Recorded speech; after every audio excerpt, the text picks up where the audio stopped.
I'm prescribed methamphetamine. AMA. Like the title says, I'm someone who is prescribed Desoxin for ADHD. A lot of people do not ask for this, or if they do, doctors may refuse or see that person as drug seeking due to social stigma. It's been a wonderful thing for me, and many others, and an important example, in my opinion, that in many cases, a drug itself isn't the problem, but rather the person using, dosage used, frequency of use, route of administration, etc. Ask me anything about it. Edit. I have a couple of exams for the next few hours, but I'll get to all the questions after. Have you ever tried street meth? Never. I feel that if I did, it'd be much harder for me to control my use, as I'm prescribed just a little over half a gram a month. It's also less pure and mine is pharmaceutical grade, so I really have no desire to try. What about other drugs? I've tried plenty. The big ones I haven't tried are heroin. I wouldn't trust myself, because I know I enjoy opiates, and crack, highly addictive, kind of more sketch than I'd like, based on my connections, and I'm not huge on getting high on uppers. How did you go about getting prescribed methamphetamine? I am not saying you do not need it, just curious as to how the process went. Did your doctor suggest it, and tell you it was meth? Started with Adderall. I went over this a bit in another comment here, if you want a more detailed explanation, but didn't feel comfortable taking it due to body load, so I asked my doctor about switching. Dexedrine and Desoxin were the two suggestions I had, since I wanted to stick with amphetamines, but without the body load. For whatever reason, he chose Desoxin. I'd say, based on dosages of each, he probably thought Dexedrine would be more abusable than Desoxin. Would you ever stop using it for whatever reason? Not sure exactly what you mean by stop. If you mean take a break for at least a couple weeks or so, and live life without it, yes, I have and I do it regularly, to keep my tolerance/dependence from developing, although maybe not a couple weeks at a time haha, indefinitely. I'd say I'm not too keen on the idea. I can function without it, hence why I don't take it every day, but the days pass me by, and I start to lose my sense of control. Fatter is interesting. What causes you to need that instead of other drugs such as methylphenidate or Adderall? I was originally on Adderall. In case you, or anyone else reading this, aren't aware, Adderall is a mixture of dextroamphetamine, the psychoactive type, and levoamphetamine, not psychoactive. Scientifically speaking, there is a reason why Adderall has levoamphetamine, but for me, it caused too much PNS stimulation, so I just felt physically run down, like I ran a marathon afterwards. I asked my doctor about Dexedrine, pure dextroamphetamine, and Desoxin, and for whatever reason, he chose Desoxin. As for methylphenidate, I've tried it once, and didn't really feel like it worked for me. Amphetamines make everything more interesting, and motivates or convicts me to be productive, whereas methylphenidate just makes me feel like a robot, and not in control. Weird. Amphetamines always made me feel like a robot. Then again, I always had pretty bad depression. Everyone's different and it's pretty fascinating, in my opinion. Thanks for this comment. What are big key factors that made you, or someone else, determine you had ADHD, and when? Also, what level of severity, if there is one, do you need to possess to get prescribed amphetamines versus a different treatment method? I have major anxiety, but it works the other way around, and tires me to utter exhaustion and lack of motivation. Always wondered if it was something different. Perhaps you could give me some personal insight, as I don't know anyone with ADHD and have experimented with some things that made me feel better. Sorry for the drawn out question. Diagnosis of ADHD in adults can be accomplished with a screening by a psychiatrist. Typically, they will ask you to fill out a survey, and some will also ask for a survey from your parents. Please take a look at the sidebar of /r/ADHD for more complete information. Some other info. Anxiety and depression both have high comorbidity rates with ADHD, so it is possible to have both/all three. The highest indicator for ADHD is executive dysfunction. If given a list of things to do, prioritizing them is difficult or impossible, and you usually wind up doing something completely different, i.e. doing dishes instead of homework, getting the first and last items on the grocery list, but missing something in between, and so on. Inability to focus is, of course, another indicator.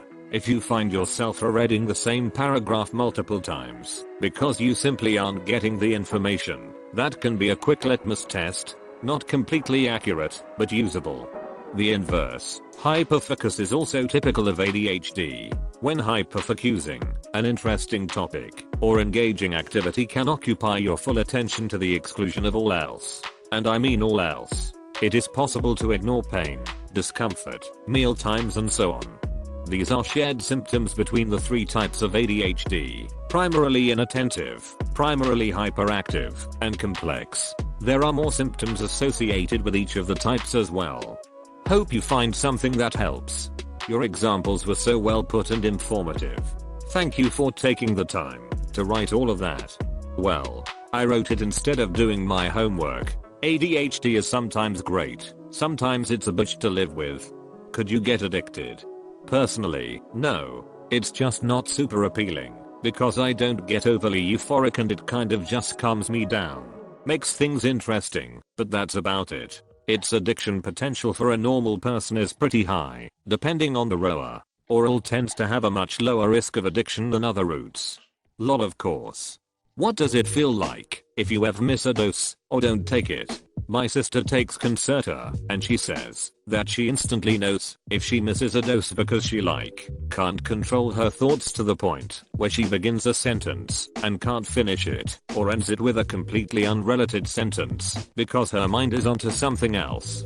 I don't take it regularly enough to notice drastic differences. That being said, my default mental state is sober. I can definitely notice when it's starting to wear off, though. I have had myself. I can't concentrate on anything, only if I'm really interested in it. Also, I kind of have aggression problems, and I'm 24/7 close to screaming or punching. Only my self-control keeps me calm. You think this could also help me? I suggest you do more research on it. See what other people say about it as well. Generally, I'd be inclined to say yes if someone asked me if I thought it'd be a good idea to switch, because it's a much cleaner feeling than other stimulants. Other people seem to notice this as well after switching. Also, keep in mind that because it's meth, a lot of doctors may not be willing to prescribe it. Just smoke street meth. Sounds like trap. Not sure though. I might try. Thanks, kind stranger, for your selfless help. And this is how you get hooked, lol. What part of the prescribes methamphetamine? You missed a word. US for sure. Not familiar with its use outside the US. Well, here in the UK it's entirely illegal. I had been taking methylphenidate for around 3 to 4 years that I could remember, but after a while it did nothing at all, so they took me off meds completely. This is why I try to space out my doses. This works really well for me, and I don't either want to not get effects from it anymore, or keep upping my dose to the point where toxicity starts to creep in. Do you take it orally? Does it break down in your body in a time-released form so you don't get the zing immediately?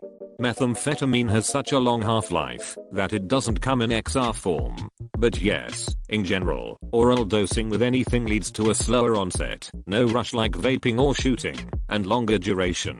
Oral dosing helps mitigate the addiction potential to an extent, but I'm sure there are still a lot of people who get hooked from oral dosing. Can you say what condition you have and reasons for your doctor to prescribe that particular drug? Thanks. ADHD, inattentive. I asked about switching to either that or dexedrine, and for some reason, he thought desoxin would be better. I'm glad you found something that works. After 3+ years of trial and error, I finally found something that works for me. Vyvanse. Fortunate that my insurance covers it, and the costs are down. I've tried Wellbutrin, Focalin, Concerta, in every dose and combination imaginable. I thought Focalin was working, but noticed I was having issues with depression. Decided to try Vyvanse on a whim, and I'm amazed at how well it works for me. Of course, everyone is different, but this pill is magic. I can already see that it's going to be life-changing for me. Wow, that's great to hear. I feel the same way with desoxin, except it's still insanely expensive with my insurance plan. Oh well, it's worth it, in my opinion. Is it a pill, or is it in a crystal? I saw you said a little or over a half gram. It's 125 milligram pills a month. Are you generally calm according to other people? My friends that have had and take meds, and have been taking them most of their lives, seem wired and mentally all over the place all the time, and I was always told that, if you actually need the stuff it calms you down. I'm very calm. I'm not hyperactive. I'm the inattentive type, so most of what happens never leaves my mind, but it causes me to miss something said or makes me forget what I'm doing literally as I'm going to go do it and so forth. Stimulants do seem to have a reversed effect on people with ADHD. It's calming for them. There are even some who take their stims before they go to sleep, and it helps them fall asleep. I still get the mental stimulation from it, so I have to dose early-ish in the morning if I want to go to sleep before midnight, which doesn't really happen because my mind never shuts up, but hey, it's the thought that counts. Is it good for depression? I would strongly recommend against using this for depression. And not because it'd be ineffective, but because it'd probably work really well. At that point, people tend to use it as a crutch until it turns into addiction and they can't back out, because that would mean facing their depression, which will be 100x worse due to withdrawals. I don't normally recommend against drug use, but rather try and advise people on how to use safely, but using it for depression is a really big gamble. You might want to read about how meth head lifestyles, because there's a higher chance of that being you. Not guaranteed, but definitely higher. Stay safe, and I'd recommend looking at serotonin based drugs, or better yet, lifestyle changes if possible. Reading some of these, I feel like I might have ADHD too. I wouldn't say go out and try to get a script right now, but you should definitely do some research and think deeply about how your mind works. Who knows, you might be. If not, there's a higher chance to get addicted from the euphoria, but I wouldn't want to shut you down right here and now. If you really do have it, just learn more about it. Close bracket.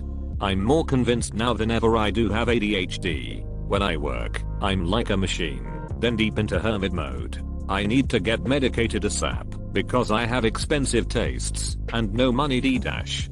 I feel that, haha. Definitely learn more about it before you do anything. It can negatively affect people's lives if they don't truly have it. Keyword can. Not saying it will, but I wouldn't encourage you to just get a script. Anyway, hope you figure it out and all. Close bracket. Same. Do you also have eating issues when taking Ritalin like me? I don't take Ritalin, but suppressed hunger is a common side effect of stimulants.